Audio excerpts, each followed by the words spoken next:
ये बहुत सुंदर चैप्टर है, कर्म बंधन। भगवान कपिल इतने सुंदर रूप से कर्म बंधन के बारे में बताया। अब हम लोग देख सकते हैं। अभी पहले चैप्टर में भगवान ने इसके बारे में बताया, गृहस्थ और गृहमेधी। हाँ? और फर्स्ट एंड सेकंड चैप्टर में गृहस्थ और गृहमेधी। गृहस्थ यानी कौन है, कौन बता सकते हैं? मेदी बोलो। माता जी। हाँ बोलिए। हाँ, जो इंद्रिय तृप्ति के लिए सब कार्य करते हैं वो गृहमेदी कहलाते और हैं, जो कौन अपने बोलते हैं सेल्फ ग्रेटिफिकेशन के लिए। और कौन बोलना चाहते हैं? गृहस्थ जो है भगवान को केंद्र में रख के कार्य करते हैं और उनका एक ही लक्ष्य है, वापस भगवत धाम जाना। अपने माता जी गृहमेदी पूछा था, गृहस्थ पूछा था? गृहस्थ घर परिवार में ही रहता है, घर अच्छा, परिवार में रहती, पूरा पूरा उनका लक्ष्य भगवान के चरण कमल में रहता है। सभी अपने परिवार वालों को भगवान की भक्ति में लगा रहता है, मगर वो किसी में आसक्त नहीं रहते। हाँ, मुझे सुनाई दिया गृहमेदी पूछा आपने माता जी। वो आसक्त नहीं रहते। गृहस्थ गृहस्थ का वो किसी में आसक्त नहीं रहता है। अपना परिवार सब ये लोग भगवान की संतान है, भगवान की कृपा से हमारे परिवार संबंधी बन के आए हैं, ऐसे वो सोचता है। और उसका लक्ष्य रहता है इस शरीर के द्वारा मुझे भगवत धाम जाना है। और दूसरा है ग्रह मेदी। ग्रह मेदी कौन है?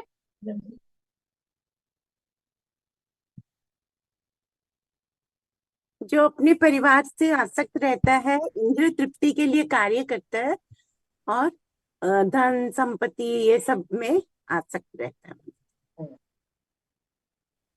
और कोई बस आप बता सकते हैं? और कुछ वो पुण्य कार्य करके वो स्वर्ग लोक के लिए जा सकता है। तो पुण्य कार्य कर रहे हो, सकाम कर्म करता है, बहुत सारे सकाम यज्ञ हो मेरे सब करता है, किसके लिए? स्वर्ग जाने के। हाँ, बहुत बहुत धन कमाएगा, यज्ञ हाँ सब करेगा, पूजा पाठ सब करेगा,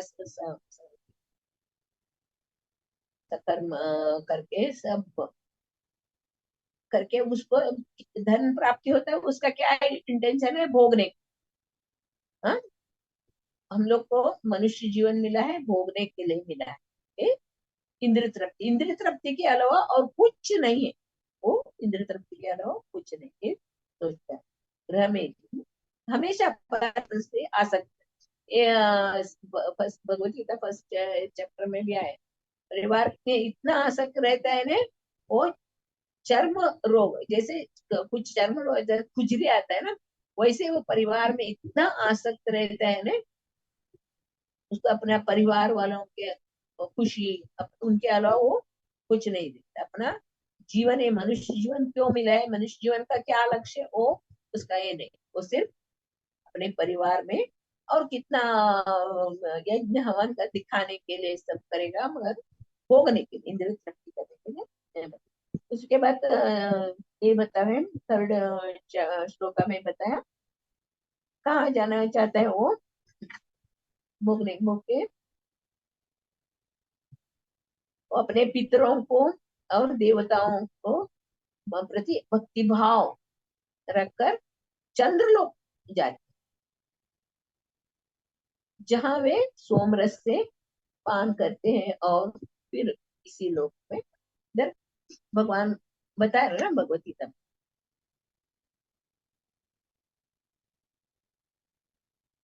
भगवान भगवत गीता में बताते यान्ति देवव्रतान देवान, पितृन्यान्ति पितृव्रतान, भूतानि यान्ति भूते च।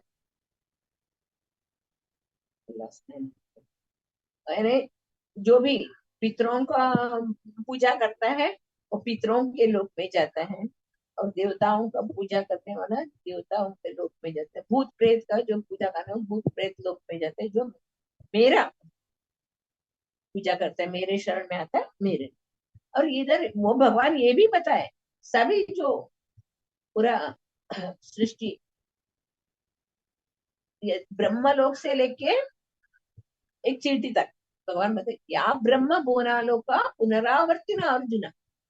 मामुपेत्य कौनते पुनर्जन्म विद्यते, ब्रह्मा लोक से पकड़ के सभी सभी सभी लोग सृष्टि के अंत में प्रलय में सब विलीन हो जाते।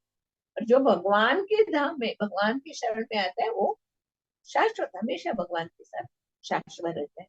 इधर वो भगवान बता रहे भगवत गीता में स्पष्ट रूप से, इधर भौतिकवादी है ना, ये ग्रह मेदी वो सिर्फ स्वर्ग लोग जाना चाहते हैं, चंद्र लोग जाना चाहते हैं, क्योंकि स्वर्ग लोग में नंदन कानन वाले है, उधर अमृत रस पान कर सके, चंद्र लोक में जाएगा उस पेगा ने और भी सुख भोगने की इच्छा रहती है, उधर जाके ये नहीं मालूम पड़ता है जब भी वो सुख का बैलेंस खत्म हो गया, क्षीणे पुण्य मर्त्य लोक के विषय, हमारा पुण्य का कर्म जब भी खत्म हो जाता है वापस हमें इधर ही इधर वापस आके वापस इस चक्र में जन्म मृत्यु चक्र में लगना।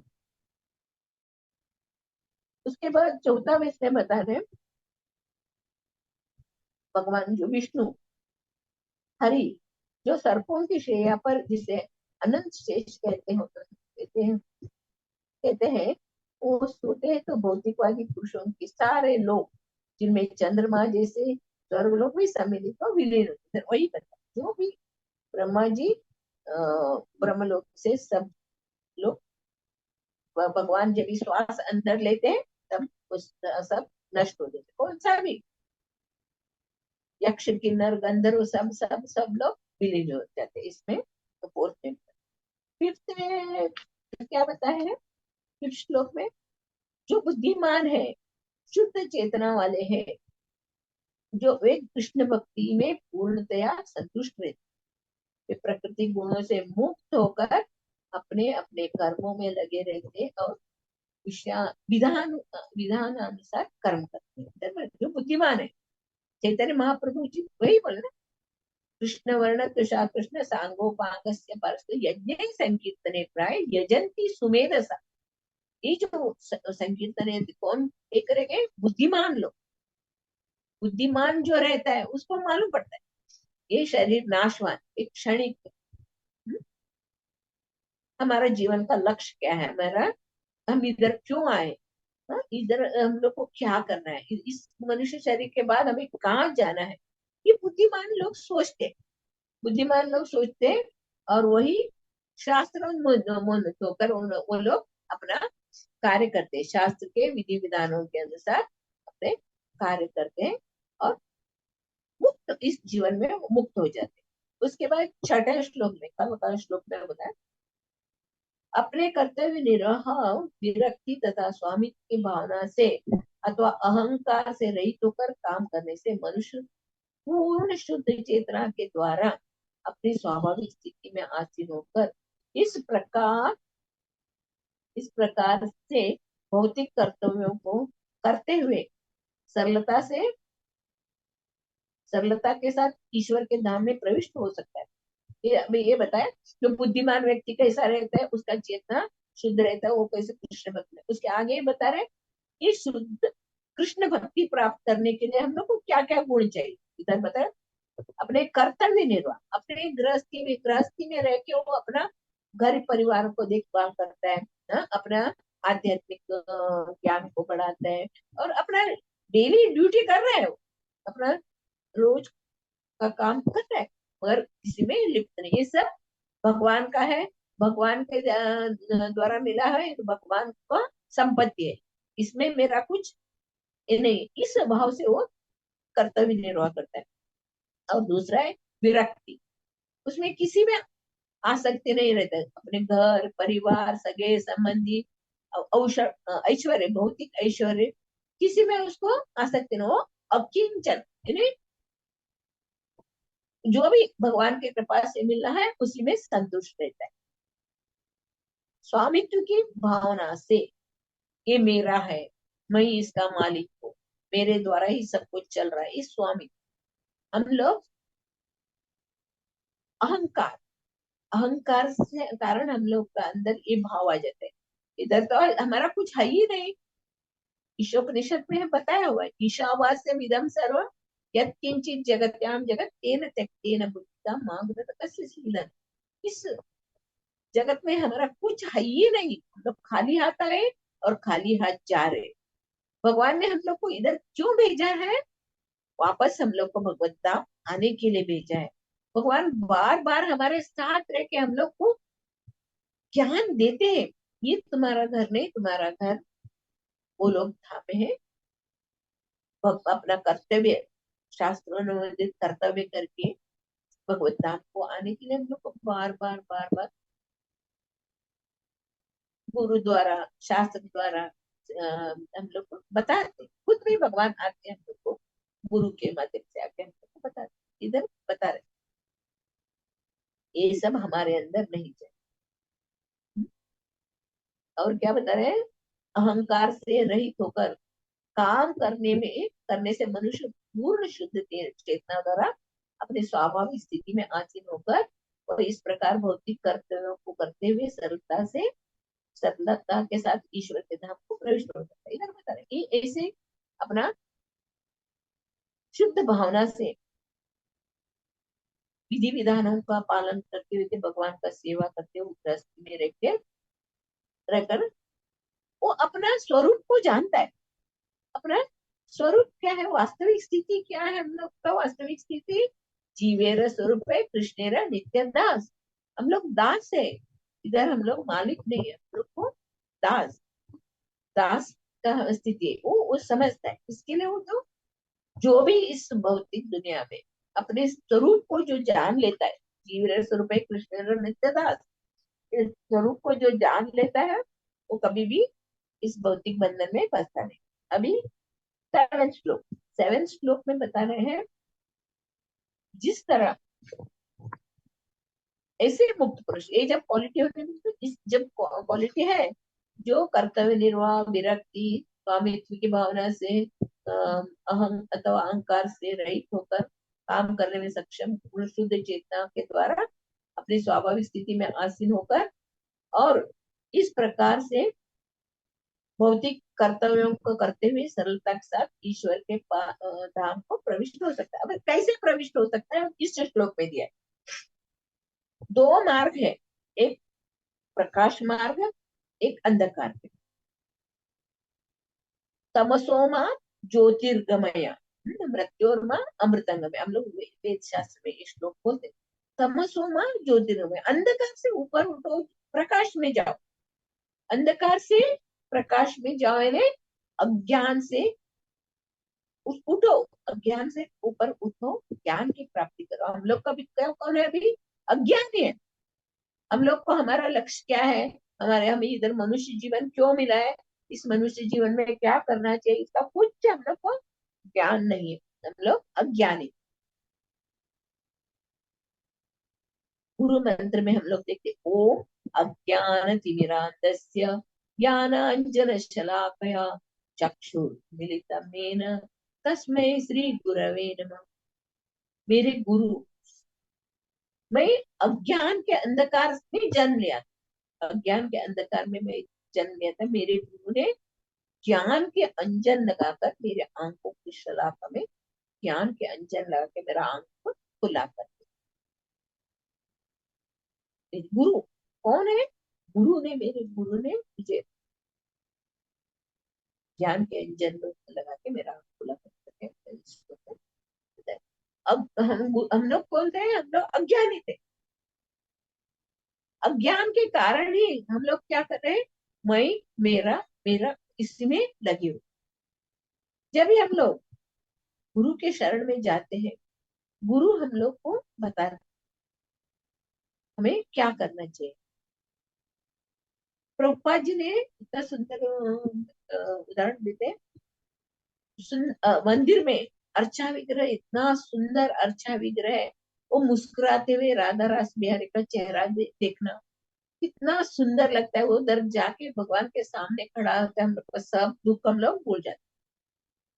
चरणों से लेके घुटने, कमर, पेट, छाती, कंधे, गला, मुख, ऐसे धीरे धीरे धीरे जब हम लोग भगवान का रूप का दर्शन करने से हम लोग को इतना आनंद हो जाता है उसका परिवर्तन। प्रभुपाद जी बोले साथ ही साथ दर्शन के साथ हम लोग श्रवण भी करना चाहिए। उधर बैठ के दर्शन करने का, चला जाने का नहीं, उधर बैठ के भगवान कथा का सुनना चाहिए। भगवान की कथा जब सुनेंगे तो हमारे अंदर ये भक्ति का भाव उमड़े।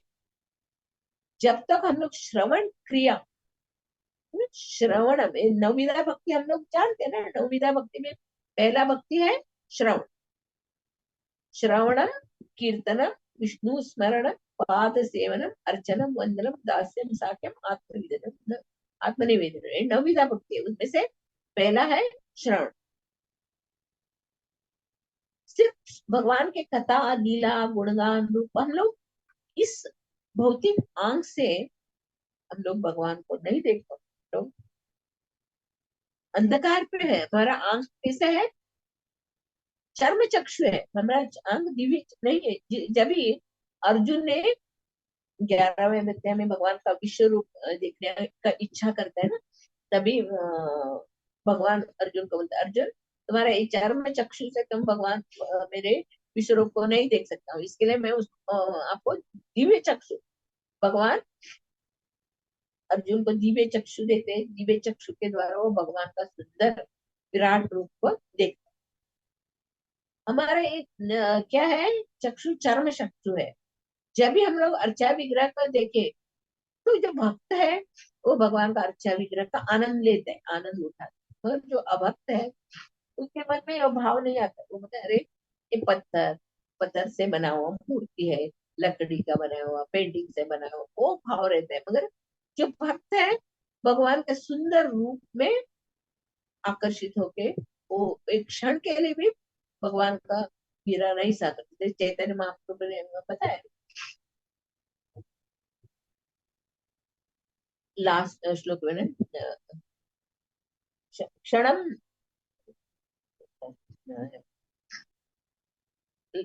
एक क्षण के लिए भी आप मेरे दृष्टि से ओझलम, मुझे ऐसा लगा युगायतम निविषेण चक्षुषा प्रावृषायतम शून्यायतम जगत सर्वम गोविंद विरहेण। एक क्षण के लिए भी हम लोग भगवान का दर्शन नहीं करें, एक क्षण के लिए भी भगवान का कथा नहीं सुनेंगे, भगवान की सेवा नहीं करेंगे, भगवान के पहले कुछ बनाएंगे नहीं, तो हमारा जीवन के व्यर्थ है। चैतन्य महाप्रभु हम लोग को मार्गदर्शन करते, एक क्षण के लिए भी हम लोग भगवान के दर्शन नहीं करते, एक युग के समान होता है। युगायतम निविषेण चक्षुषा प्रावृषायतम शून्यायतम जगत सर्वम गोविंद विरह। ऐसा लगता है जगत पूरा शून्य है, शून्य, इसमें कुछ रस ही है नहीं। जब भगवान भगवान का दर्शन होता है, भगवान का सुंदर रूप होता है, भगवान का अर्चा विग्रह का सेवा होता है, तो उसमें आनंद ही आनंद। प्रभुपाद जी ने ऐसा एक संस्था स्थापना किया, अर्चा विग्रह, सुंदर अर्चा विग्रह, उसका अलंकार, उसका अलंकार, उसकी सेवा, ऐसी सेवा होता है। साथ साथ पूजा, और पूजा के बाद पाठ, श्रवण, भागवतम भगवत गीता का श्रवण, ये सब नित्य रेगुलर पूरा होल वर्ल्ड में हम लोग प्रभुपाद जी का ये नियम फॉलो करते। सुबह का मंगल आरती, श्रृंगार आरती, गुरु आरती, भगवत गीता का क्लास, भागवतम क्लास, ये सब चलो। क्यों? क्योंकि अर्चा विग्रह को देखने मात्र से, भगवान की कथा सुनने मात्र से हमारा दिव्य, हमारा आंख दिव्य हो जाता। धीरे धीरे धीरे धीरे हम लोग को भक्ति में आगे बढ़ने। प्रभुपाद जी सभी मंदिर में यही बताया, सुंदर अर्चा विग्रह होना चाहिए, और सेवा, और साथ के साथ भागवतम भगवत गीता का प्रवचन सभी जगह एक साथ ये होना चाहिए। अभी भी हम लोग वृंदावन में देखते हैं ना, वृंदावन में सुबह सुबह जो बूढ़े लोग, विधवा लोग सुबह उठ के मंदिर में चले जाते हैं। मंदिर में क्यों?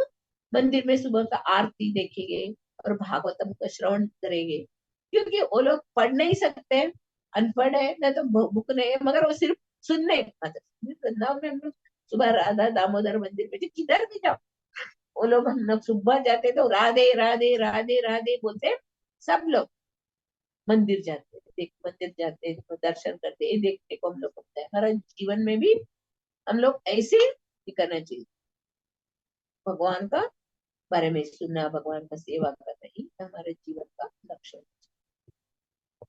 इधर बता रहे प्रकाशित पद के द्वारा, प्रकाश सूर्य लोक के होकर हम लोग को भगवत धाम जाने, प्रकाश के द्वारा ना हम लोग, वो हमारा चेतना शुद्ध होना चाहिए।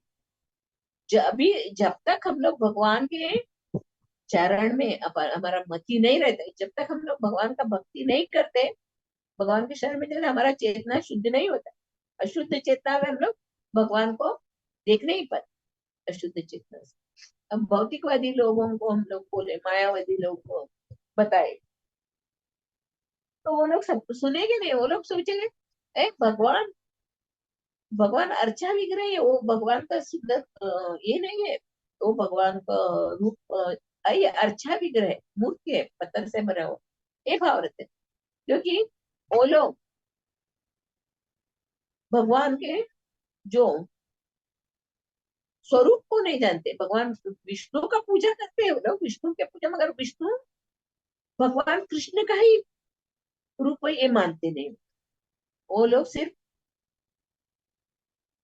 भगवान सब जगह, सब अंतर्यामी है, भगवान अंतर्यामी है। वो लोगों को ऐसा लगता है सब लोग सब जगह भगवान बिखेरे हैं, और मैं भी भगवान हूँ, आप भी भगवान। और इसके लिए एक दूसरे को मिलते हैं नमो नारायण, नमो नारायण, एक दूसरे को नारायण नारायण बोलते हैं, अपने एक दूसरे को मिलते नमो नारायण। जो बुद्धिमान है वो समझता है, अगर हम लोग सचमुच नारायण के अंश है हमारे अंदर, ये ड्रॉप का नारायण का अंश है, हम लोग भी सच्चिद आनंद को ही चाहते हैं, मगर हम लोग भगवान नहीं हो सकते। ये मायावादी लोग नहीं समझ सकते। भगवान का अर्चा विग्रह जो है वो बात करता है, हमारा इच्छा पूरा करता है, हमारे साथ चलता है, ये सब वो लोग मानने के लिए तैयार नहीं। अभी हम लोग अनेक अनेक कथा द्वारा हम लोग सुनते, साक्षी गोपाल में अर्चा विग्रह किस तरह चल के साक्षी देने के लिए आया, और वो उडुपी कृष्ण में हम लोग देखते अपने भगवान अपने भक्त का दर्शन करने के लिए वो अपने आप को घुमा दिया। अभी भी जगन्नाथपुरी में जगन्नाथ अपने भक्तों को सपने में नहीं, उनको बताते मुझे ये करना चाहिए, ये चाहिए, वो चाहिए, सब अभी भी भगवान। ये मायावादी लोग इन मानते ही नहीं, मायावादी लोग। इसके लिए उनको भगवान के सुंदर अर्चा विग्रह में रस नहीं आता। मगर जो भगवान का भक्त है वो तुरंत भगवान का दर्शन करते, अरे कितना सुंदर पगड़ी पहना है, भगवान का फ्लूट कितना सुंदर है, भगवान कितने सुंदर रूप से हंस रहे हैं, मंद हास से कर रहे। ये जो भगवान का जो भक्त है वही समझ सकते। इसके लिए बता रहे ना, साधु संग सर्व शास्त्र से दवा मात्र साधु संग सर्व। ये जो सिद्धि हम लोग को साधु संग के द्वारा मिलता है।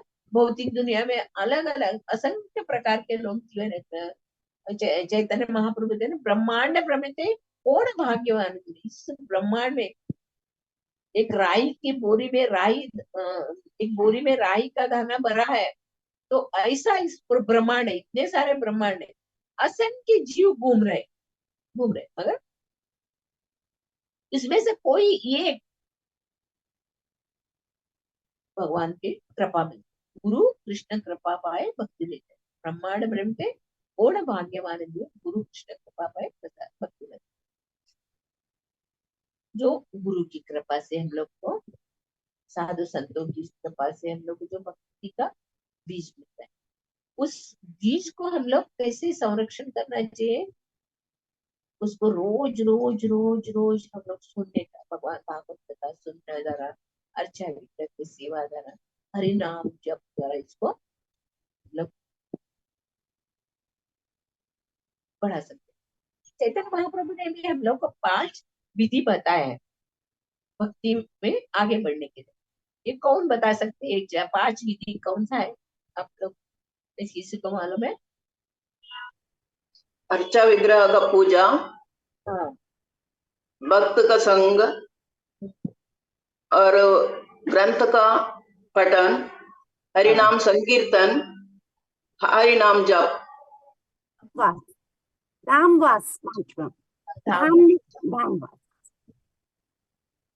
धाम में एक चैतन्य महाप्रभु ने हम लोग को सिखाया है, अगर आप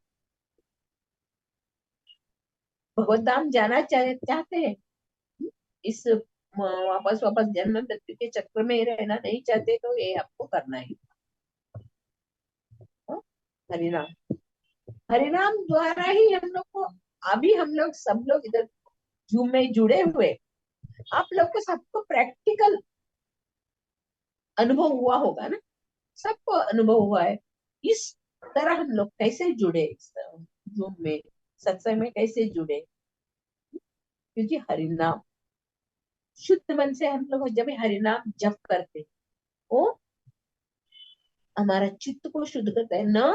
इधर भगवान बता रहे, उद्धव को बता रहे हैं, उद्धव यज्ञ दान तप कुछ भी करो, मेरी प्रेम नहीं पाते हो।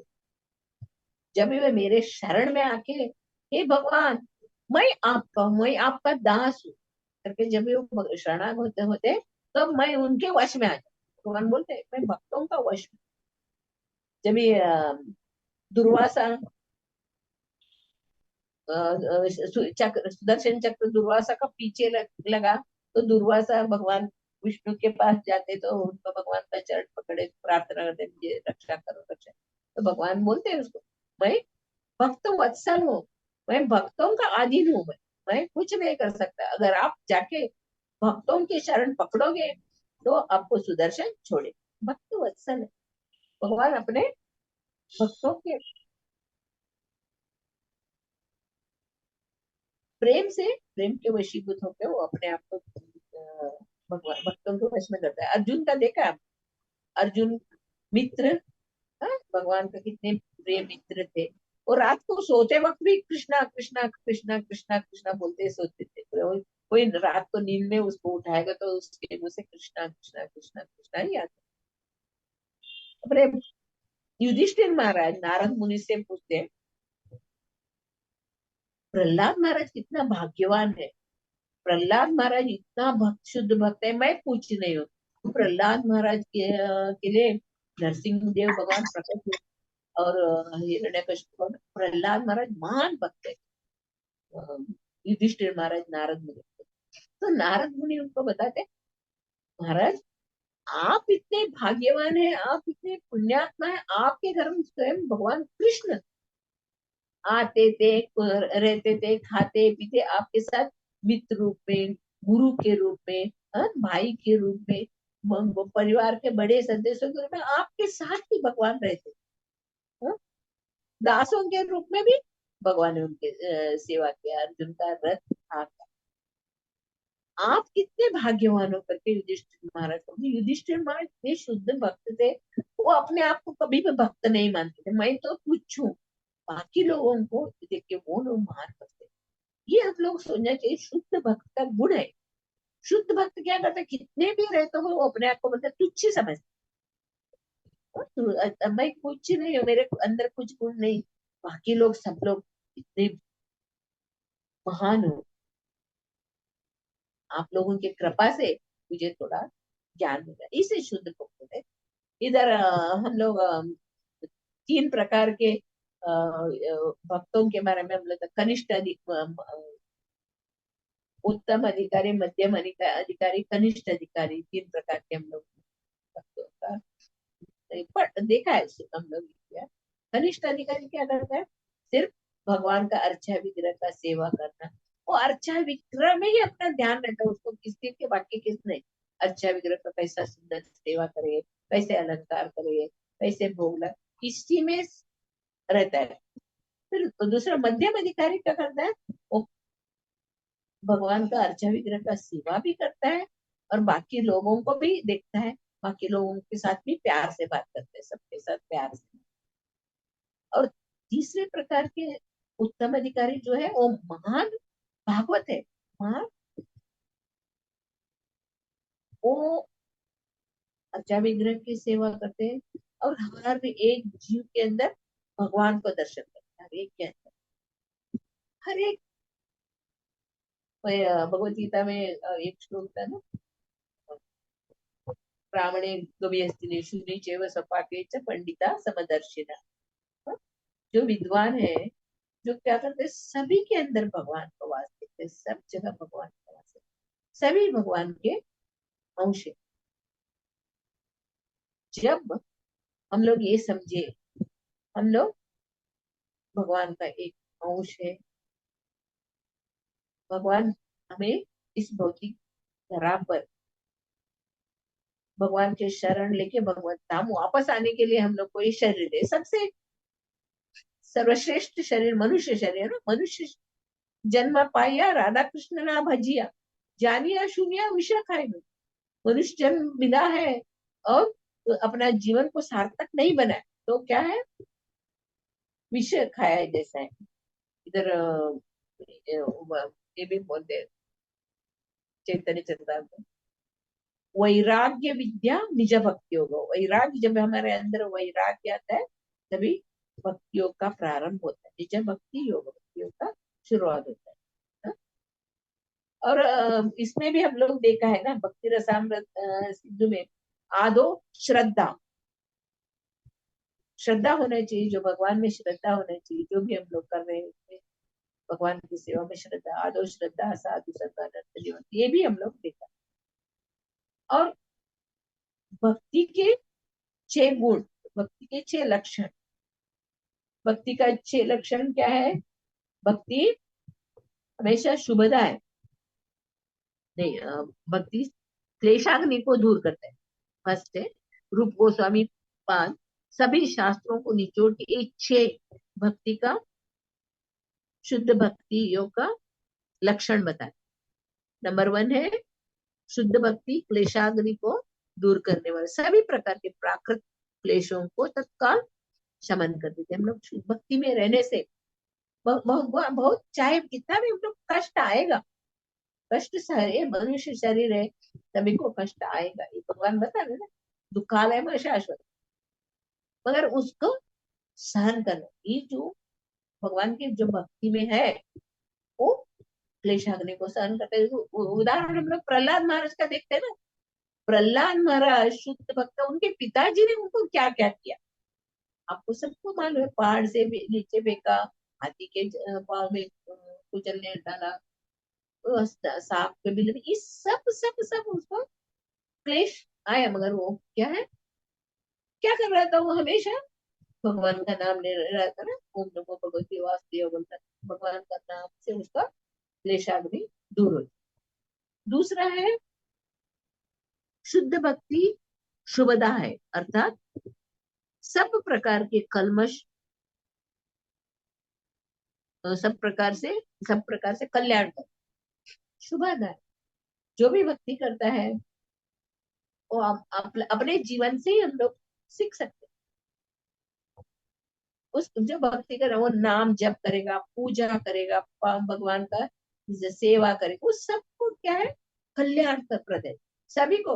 अगर घर में कोई एक बड़े कर रहे तो उनके बच्चे लोग सब पूजा पाठ देखेंगे तो आपको वो लोग भी ऐसे मार्ग में चले, ये कल्याण है, तो सूर्य प्रकाश का मार्ग है। जब हम लोग भक्ति में लगे रहते हैं, अज्ञान क्या हो जाता है, अपने आप नाश हो जाता है। जैसे हम लोग देखते ये निर्विशेषवादी, ज्ञानी, योगी क्या करते हैं, वो लोग अपने इंद्रियों को वश करने के लिए कितने कठिन परिश्रम करते हैं। तपस्या, जंगल में जाके अपना इंद्रियों को वश में करने के लिए कठिन तपस्या करते हैं। पर जो भक्त जो है वो इस जो योगी निर्विशेषवादी, उनका जो इस तकलीफ का ये जो कष्टकारी कार्य वो आसानी से कर सकते हैं। क्यों? क्योंकि भक्त का मन हमेशा भगवान के चरण में लगा हुआ रहता है, उसका सवय मना कृष्ण पदारविंद। अम्बरीश महाराज का ये हम लोग पढ़ते हैं ना, सवय मना कृष्ण पद, अपना मन को कृष्ण के चरण अरविंद में लगाया, आंखों से भगवान का अर्चा विग्रह देख करने का, नाकों से तुलसी दल का सुगंध लेने का, मुंह से प्रसाद ग्रहण करने का, भगवान का गुणानुवाद करने का, हाथ से मंदिर का मार्जन करने का, और भक्तों का अंग स्पर्श करने का, आलिंगन करने का, सर माथे का दंडवत प्रणाम करने का, और पाव को क्या, सब तीर्थ स्थान में भगवान का दर्शन करें। ये सब अपने इंद्रियों को भगवान में लगा दिया अम्बरीश। हमें भी भक्ति मार्ग में हम लोग को यही करना है। और तीसरा है शुद्ध भक्ति अपने आप अपरिमेय दिव्य आनंद में स्थित कर दे। आनंद ही आनंद प्राप्त है। जो जो हम लोग भगवान का मंदिर में जाते, पूरा सुबह से हम लोग बैठे मंगला आरती देखेंगे, कथा कोई करेंगे, पूरा दिन हम लोग हम लोग को ये नहीं लगता, कभी थकावट नहीं लगता है, कभी भूख प्यास किसी नहीं था, और भी सुनते रहे सुनते रहे सुनते रहे। यानी भगवान सच्चिद आनंद रूप है, और उनका दिव्य लीला गुण रूप स्वरूप सब सब दिव्य, उनके बारे में हम लोग सुनते हैं, हम लोग को आनंद ही आनंद देता है। और चौथा है शुद्ध भक्ति परम दुर्लभ है।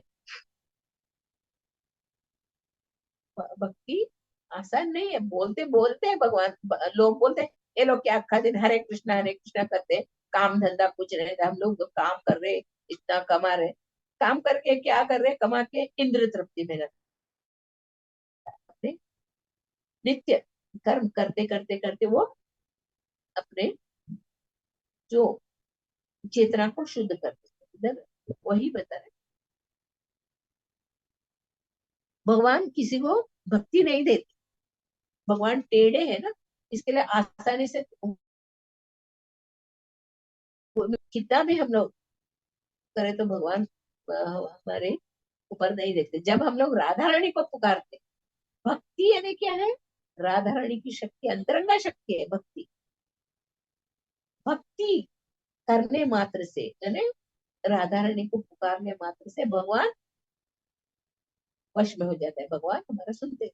अगर हम लोग डायरेक्ट भगवान का ये करने जाएंगे तो भगवान देखते भी नहीं। हम लोग जब भी हरे कृष्णा कृष्णा कृष्णा हरे हरे, हरे राम राम राम हरे हरे नाम जप करते, भगवान का कथा सुनते, भगवान का लीला सुनते, हमारा मन शुद्ध हो जाता, चित्त शुद्ध से हम लोग भगवान का प्रेम को प्राप्त करते। भक्ति यानी अंतरंगा शक्ति है। और पांचवा है शुद्ध भक्ति मोक्ष को भी तुच्छ बना देती है।